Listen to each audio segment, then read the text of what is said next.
To investigate the rumored coup, Stephenson sent one of his brightest young officers to Bolivia.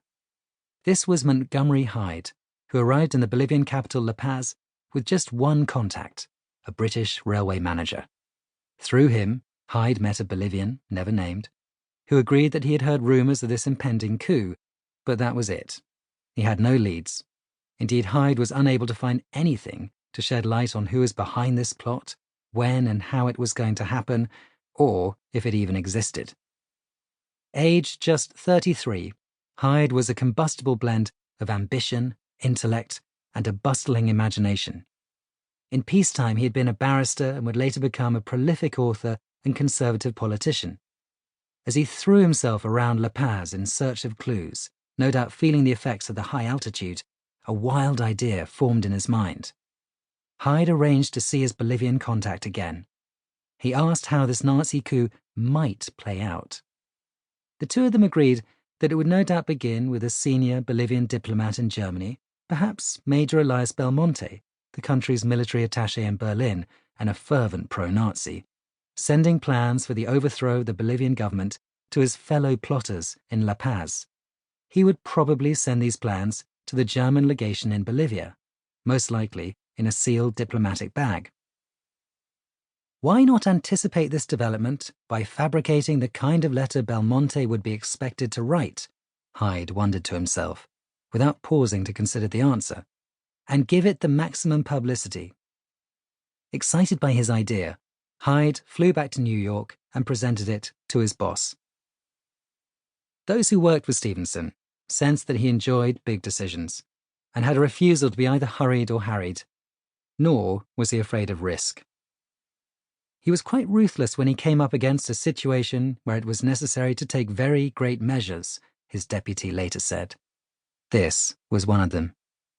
Rather than being asked to sign off on a fake story about an imaginary British parachute raid, like the one at Berck-sur-Mer, a member of his staff wanted him to sanction a forgery that could easily finish his career as MI6 head of station in the US.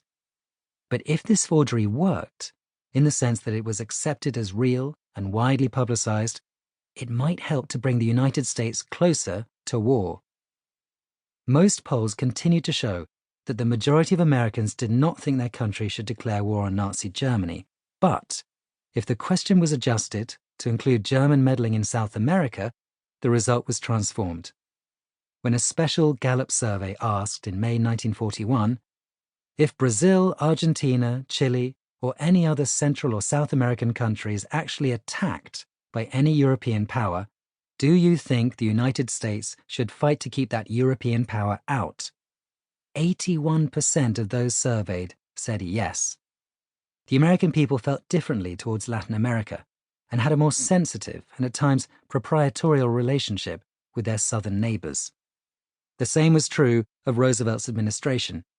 Since the start of the war, in almost every meeting of the Joint Planning Committee of the US, War, Navy, and State Departments, the first item on the agenda had concerned Latin America. Roosevelt had recently asked the military to draw up a plan for sending an expeditionary force south in the event of a Nazi-backed coup in a country like Bolivia. Stephenson understood the possible effect of this story about a Nazi plot in Bolivia.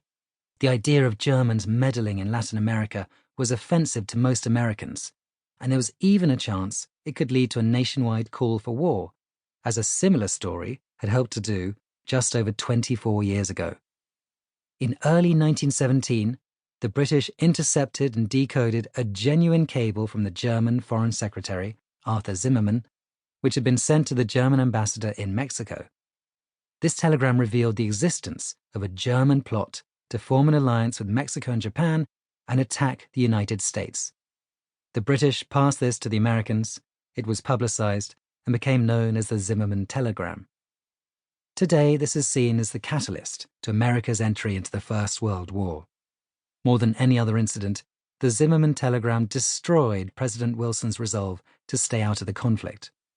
The fake letter from Major Belmonte, which Hyde had just proposed, could have a similar effect. But was anyone in Stephenson's office even capable of producing it? How would they choose the wording of this imaginary letter? Where would the paper come from? What typewriter to use?